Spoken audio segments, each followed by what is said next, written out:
नेत्यांपासून ते राजकारणापर्यंत प्रत्येक घडामोडीवर बारीक नजर ठेवणारा तुमचा हक्काचा लोकल न्यूज प्लॅटफॉर्म ठाणे दर्पण, ठाण्याचं खरं प्रतिबिंब. दिवसा घरात कोणी नसलेल्या घरांची, दरवाजाला कुलूप असणाऱ्या घरांची रेकी करून अवघ्या काही मिनिटात दरवाजांची कुलूप उघडून घरातील सोने चोरून पसार होणाऱ्या दीपक वैश्य या 40 वर्षाच्या आरोपीला वागळे स्टेट पोलिसांनी मोठ्या शिताफीने अटक केले. वागळे स्टेट पोलीस स्टेशन हद्दीत मधील एकता रहिवासी संघटना चाळ अंबिकानगर येथील महिला सुरेखा खेडेकर या आपल्या घराच्या खोलीत कुलूप लावून कामावर गेल्या होत्या. कोणीतरी चोरट्याने घराच्या दरवाजाचा कडी कोंडण्या तोडून घरात प्रवेश करून 82,000 रुपये किमतीचे दागिने चोरी करून नेले. याबाबतची तक्रार त्यांनी वागळे स्टेट पोलीस ठाण्यात 27 नोव्हेंबर रोजी केली होती. त्या अनुषंगाने गुन्हा दाखल करण्यात आला होता. त्याप्रमाणे पोलीस उपायुक्त प्रशांत कदम, सहाय्यक पोलीस आयुक्त दीपाली खन्ना यांच्या मार्गदर्शनाखाली वरिष्ठ पोलीस निरीक्षक शिवाजी गवारे, पोलीस निरीक्षक प्रवीण सावंत व त्यांच्या पथकाने आरोपीचा शोध घेण्यास सुरुवात केली. गुन्हा घडल्याच्या ठिकाणाचे CCTV गुप्त बातमीदारापासून मिळालेल्या माहितीनुसार आरोपी हा 3 नाका येथे येणार असल्याची माहिती मिळाली. त्याप्रमाणे सहाय्यक पोलीस निरीक्षक कांबळे व त्यांच्या पथकाने त्या ठिकाणी सापळा रचून आरोपी दीपक वैश्य राहणार शिवाजीनगर गोवंडी याला ताब्यात घेतले. त्याची कसून चौकशी केली असता त्याच्या विरुद्ध 15 घरफोडीचे गुन्हे दाखल असल्याचे निष्पन्न झाले. तसेच त्याच्याकडून एकूण 31.480 ग्रॅम सोने, 8 ग्रॅम चांदी व रोख रक्कम 75,500 रुपये असा एकूण 1,92,500 रुपये किमतीचा मुद्देमाल पोलिसांनी हस्तगत केला. या आरोपी विरोधात यापूर्वी मुंबईतील 15 विविध पोलीस ठाण्यात गुन्हे दाखल आहेत. चांगलं डिटेक्शन वागळे स्टेट पोलीस स्टेशनचे डिटेक्शन टीमने केलेलं आहे. त्याच्यामध्ये एक खूप नावाजलेला आरोपी आहे, ज्याचे पूर्वीचं खूप मोठं रेकॉर्ड आहे. त्याला या घरफोडीच्या गुन्ह्यामध्ये अटक केलं आहे. एक 710/25 हा घरफोडीचा 331(3) आणि 305(3) प्रमाणे BNS ऍक्ट प्रमाणे एक गुन्हा दाखल होता. एक 41 वर्षीय महिला होती. तिच्या जी अंबिकानगर राहणारी, तिचे दिवसा 24 तारखेला 24/11/2025 साली तिच्या घरी घरफोडी झाली होती. 24 तारखेला एक गुन्हा होता, त्यानंतर 26 तारखेला आणि 27 तारखेला सलग 3 दिवस 3 घरफोडीचे गुन्हे घडले होते.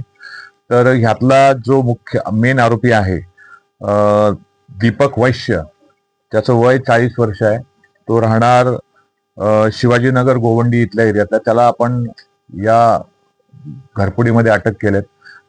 हा वैश्य हा पूर्वीचा मुंबईचा आणि ठाण्यातला रेकॉर्डवरचा आरोपी आहे. त्याच्यावर जवळपास 20 ते 25 गुन्हे दाखल आहेत.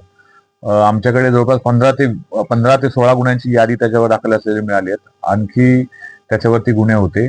आता वागळे स्टेट पोलीस स्टेशनच्या तपासामध्ये त्यांचे जे 3ही घरफोडीचे गुन्हे डिटेक्ट झालेले आहेत आणि संपूर्ण माल यामध्ये रिकव्हर झालेला आहे. त्याचबरोबर श्रीनगर पोलीस स्टेशनचे आणखी 2 गुन्हे उघडकीस याच्यामध्ये आलेले आहेत.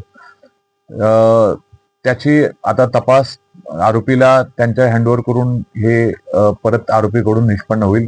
त्याचबरोबर आणखी वर्तकनगर असतील किंवा कोपरी असतील, त्याचबरोबर तुमचे कासावडोली असतील, असे आणखी काही गुन्हे या प्रसंगी आता मला वाटतं डिटेक्ट होतील.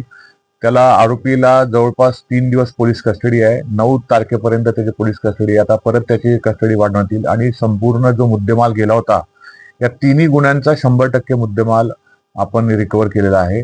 आणि एक चांगलं डिटेक्शन वागळे स्टेट पोलीस स्टेशनने केलं असल्यामुळे त्यांचं मी माननीय कमिशनर ठाणे साहेबांतर्फे त्यांचं अभिनंदन करतो. आणि एक हा महत्वाचा दिवसा घरफोडी करणारा आरोपी आहे.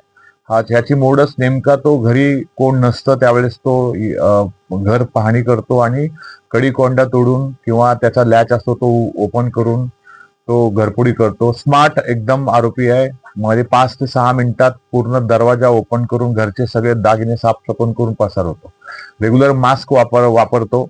पण तपासामध्ये आपण विविध टेक्निकल अनालिसिस किंवा CCTV फुटेज यावरून या गुन्ह्याला आरोपीला निष्पन्न केलं आणि त्याला 6 तारखेला तो आपल्या हद्दीत परत घरफोडी करण्यासाठी येत असल्याची माहिती मिळाली आणि आपल्या डिटेक्शन टीमनी त्याला ताब्यात घेतलेला आहे. प्रदूषण नियंत्रण मिळवण्यासाठी ठाणे महापालिकेने महत्त्वाचा निर्णय घेतला आहे. शहरातील बेकऱ्यांमध्ये लाकूड फाटा जाळण्यास आता बंदी घालण्यात येणार असून त्याऐवजी CNG, LPG इलेक्ट्रिक साधने वापरण्याचे आवाहन करण्यात आले. ठाणे महापालिकेच्या पर्यावरण विभागाने असे आदेशच बेकरी मालकांना दिले. त्यामुळे आता गल्लीबोळात असलेल्या बेकऱ्यांमधून येणारा धूर कमी होण्यास मदत होणार आहे. ठाण्यात गेल्या काही महिन्यांपासून प्रदूषणात वाढ झाली. वायू प्रदूषणाची कारणे वेगवेगळी असली तरी हे प्रदूषण कमी करण्यासाठी महापालिकेच्या प्रदूषण नियंत्रण मंडळाने आपला मोर्चा शहरातील बेकऱ्यांकडे वळवला आहे. पालिका क्षेत्रात 100पेक्षा अधिक लहान मोठ्या बेकऱ्या असून या सर्व बेकऱ्या कोळसा आणि लाकडावर सुरू आहेत. प्रदूषण कमी करण्याच्या दृष्टीने सर्व बेकऱ्यांना इंधन वापरण्याच्या नोटिसा देण्यात आल्या. सर्व बेकरी मालक कसोबत पालिकेच्या वतीने कार्यशाळेचे आयोजन केले होते. या कार्यशाळेला बेकरी मालक, हॉटेल व्यावसायिक, CNG, LPG कंपनीचे प्रतिनिधी, अन्न व औषध प्रशासन यांनी हजेरी लावली होती. शहरात 100पेक्षा अधिक बेकऱ्या आहेत. या सर्व बेकऱ्यांना इंधनामध्ये परावर्तित करणे लवकर शक्य होईल. इंधनामध्ये कसे बदल करायचे, त्याला खर्च किती आहे, यामुळे काय फायदा होणार याची माहिती मालकांना देण्यात आली. ठाण्यातील कुटुंब न्यायालयाच्या आवारात उभ्या असलेल्या कारमध्ये एका 36 वर्षीय विवाहित महिलेवर दोघांनी लैंगिक अत्याचार केल्याची संतापजनक घटना उघड झाली. दोघांपैकी हिरालाल केदार याला अटक केली असून त्याच्या दुसऱ्या साथीदाराचा शोध घेण्यात येत असल्याची माहिती ठाणे नगर पोलिसांनी दिली. या घटनेच्या 3 महिन्यानंतरही ते तिला व्हिडिओ दाखवून ब्लॅकमेल करीत होते. त्यांच्याकडून होणाऱ्या बदनामी आणि ब्लॅकमेलिंगला कंटाळून अखेर या पीडितेने धाडस दाखवत त्यांच्याविरुद्ध गुन्हा दाखल केला आहे. डोंबिवलीतील एका स्पा सेंटरमध्ये ही पीडित महिला कामाला होती. त्या ठिकाणी स्वतःला YouTube पत्रकार असल्याचा दावा करणारे रवी आणि हिरालाल दोघे मसाजसाठी नेहमी येत होते. रवीने 25 ऑगस्ट रोजी रात्री 8:30च्या सुमारास स्पा सेंटरमध्ये जाऊन पीडितेकडून मसाज करून घेतला. त्यानंतर माझा वाढदिवस आहे, केक कापायचा असल्याचा बहाणा करून त्याने पीडितेला बाहेर उभ्या असलेल्या कारमध्ये दिले होते. या घृणास्पद प्रकारानंतर त्यांनी तिला रात्री 11 वाजता रस्त्यावर सोडले. याची कुठे वाच्यता केल्यास तिच्याशी केलेल्या शरीर संबंधाचा व्हिडिओ व्हायरल करू अशी धमकी त्यांनी दिली. बदनामीच्या आणि व्हिडिओ व्हायरल होण्याच्या भीतीने पीडितेने याची तक्रार केली नाही. रवीने 28 नोव्हेंबर रोजी सायंकाळी 4 वाजण्याच्या सुमारास ठाण्याच्या मासुंदा तलाव आणि 3 डिसेंबर रोजी सायंकाळी 4:30 वाजण्याच्या सुमारास कोपिनेश्वर मंदिर या ठिकाणी तिची अश्लील व्हिडिओ व्हायरल करण्याची धमकी दिली. याला कंटाळून अखेर तिने 5 डिसेंबर रोजी ठाणे नगर पोलीस ठाण्यात दोघांविरुद्ध गुन्हा दाखल केला आहे. सर्व नागरिकांना आवाहन करण्यात येत आहे की सध्या डासांमार्फत पसरणाऱ्या डेंग्यू या आजाराचा प्रसार रोखण्यासाठी प्रत्येकाने पुढीलप्रमाणे कार्यवाही करावी. डेंग्यू आजार एडिस इजिप्ती हा डास चावल्याने होतो. या डासांची पैदास साचलेल्या किंवा साचवलेल्या स्वच्छ पाण्यामध्ये होते. 8 दिवसांपेक्षा जास्त दिवस पाणी उघडे व साचून राहिल्यास त्यात डास अंडी घालतात. अंड्यांच्या अळ्या तयार होऊन पुढे डास तयार होतात. यासाठी आपल्या घरातील पाणीसाठे उदाहरणार्थ बॅरल्स, पिंपे, टाक्या, हौद, रांजणे इत्यादी दर आठवड्याला रिकामे करून घासून पुसून कोरडे करून पुन्हा भरावे. 1 दिवस कोरडा दिवस म्हणून पाळावा. पाणी साठ्यांना घट्ट झाकणे बसवावीत किंवा जुनी साडी, चादर, धोतर यांनी बांधून झाकून ठेवावीत, म्हणजे डास त्यात जाऊन अंडी घालणार नाहीत. घराच्या गच्चीवर, आजूबाजूला, अंगणात कोठेही पाणी साचू देऊ नये. भंगार सामान उघड्यावर टाकू नये. उदाहरणार्थ टायर्स, प्लास्टिक सामान, कुंड्या, टाकाऊ वस्तू इत्यादी. अशा सामानात पावसाचे पाणी साठून त्यात डेंग्यूच्या डासांची पैदास होते. घरातील कूलर्स, फ्रीजच्या पाठीमागील ट्रे हे देखील वेळोवेळी कोरडे करावेत. लक्षात ठेवा, नुसत्या फवारणीने डास घनता कमी होत नाही, तर त्यासाठी डास पैदास ठिकाणे नष्ट करणे ही आपल्या सर्वांची जबाबदारी आहे. कोणताही ताप अंगावर न काढता जवळच्या शासकीय रुग्णालयात मोफत औषधोपचार घ्या. अशा प्रकारे नागरिकांनी सहकार्य केल्यास डेंग्यूचा प्रसार रोखणे सहज शक्य आहे. दिवाळीतील नाईकनगर भागात एका इमारतीचा स्लॅब कोसळण्याचा प्रकार काल सायंकाळी उघडकीस आलाय. या घटनेत 3 महिलांना दुखापत झाले. यामधील एका महिलेस गंभीर दुखापत झाली असून त्यांना तात्काळ उपचारासाठी मानव कल्याण रुग्णालय दिवा येथे दाखल करण्यात आले. दिवा येथील नाईकनगर भागात श्री स्वामी समर्थ कृपा अपार्टमेंट ही 4 मजली इमारत आहे.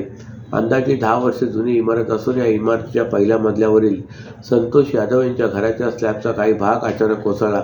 ही घटना 8 डिसेंबर रोजी घडली. या दुर्घटनेत 3 महिलांना दुखापत झाली असून स्नेहा पवार, नेहा पवार, उषा पवार अशी त्यांची नावे आहेत. या महिला झोपलेल्या असताना त्यांच्या अंगावर स्लॅबचा काही भाग कोसळला. या घटनेत स्नेहा पवार यांच्या मानेला व शरीराला दुखापत झाले. त्यांच्यावर दिव्यातील मानव कल्याण रुग्णालयात उपचार सुरू आहेत. नेहा आणि उषा यांना किरकोळ दुखापत झाले. घटनास्थळी दिवा प्रभाग समिती बांधकाम विभागाचे अधिकारी कर्मचारी उपस्थित होते. दिवा प्रभाग समिती बांधकाम विभागाकडून कारवाई करण्याचे काम सुरू आहे. बालविवाहाची प्रथा हद्दपार करायची असेल तर समाजातील प्रत्येक घटकाने प्रशासनास सहकार्य करणे अत्यावश्यक आहे. अशा घटना दिसतात 1098 या चाइल्ड हेल्पलाईन क्रमांकावर माहिती द्यावी असे आवाहन ठाण्याचे जिल्हाधिकारी डॉ. श्रीकृष्ण पांचाळ यांनी केले. महिला व बाल विकास विभाग, महाराष्ट्र शासन आणि महाराष्ट्र सामाजिक विकास ट्रस्ट यांच्या संयुक्त विद्यमाने बाल विवाह मुक्त भारत अभियानाअंतर्गत जिल्हा स्तरावर जनजागृतीसाठी तयार करण्यात आलेल्या चित्ररथाचे उद्घाटन जिल्हाधिकारी डॉ. पांचाळ यांच्या हस्ते करण्यात आले. त्यावेळी ते बोलत होते. यावेळी ठाण्याचे न्यायमूर्ती रवींद्र पादणकर, अपर जिल्हाधिकारी हरिश्चंद्र पाटील, जिल्हा माहिती व बाल विकास अधिकारी नमिता शिंदे, जिल्हा बाल संरक्षण कक्षाचे श्री रामकृष्ण रेड्डी, श्रीमती पल्लवी जाधव, संरक्षण अधिकारी श्रीमती रेखा हिरे यांच्यासह सखी केंद्र, विशेष बाल विकास पोलीस अधिकारी, चाइल्ड लाईन ठाणे सेवा संस्थेचे संस्थापक श्री अशोक पवार, श्री रामेश्वर भाले, वैभव गायकवाड, माहिती अधिकारी प्रवीण डोंगरे, पोलीस प्रशासनाचे अधिकारी तसेच 1ली ते 4थी इयत्तेचे विद्यार्थिनी व अन्य मान्यवर उपस्थित होते. चित्ररथ मोहिमेला हिरवा झेंडा दाखवत जिल्हाधिकारी डॉ. पांचाळ म्हणाले की बालविवाह रोखण्यासाठी समाजात व्यापक जनजागृती होणे गरजेचे आहे. परिसरात कुठेही बालविवाह संबंधित संशयास्पद हालचाली दिसल्यास तात्काळ 1098 वर संपर्क साधून माहिती द्यावी व पुढील सर्व कार्यवाही प्रशासनाकडून करण्यात येईल. तसेच महिला व बाल विकास विभाग, महाराष्ट्र सामाजिक विकास ट्रस्ट, सेवा आणि पोलीस प्रशासन यांनी समन्वयाने आणि 2 पावले पुढे जाऊन हा उपक्रम प्रभावीपणे राबवावा असेही त्यांनी सांगितले. अशाच नव्या आणि ताज्या बातम्यांसाठी ठाणे दर्पणच्या पेजला लाईक करा आणि फॉलो करायला विसरू नका.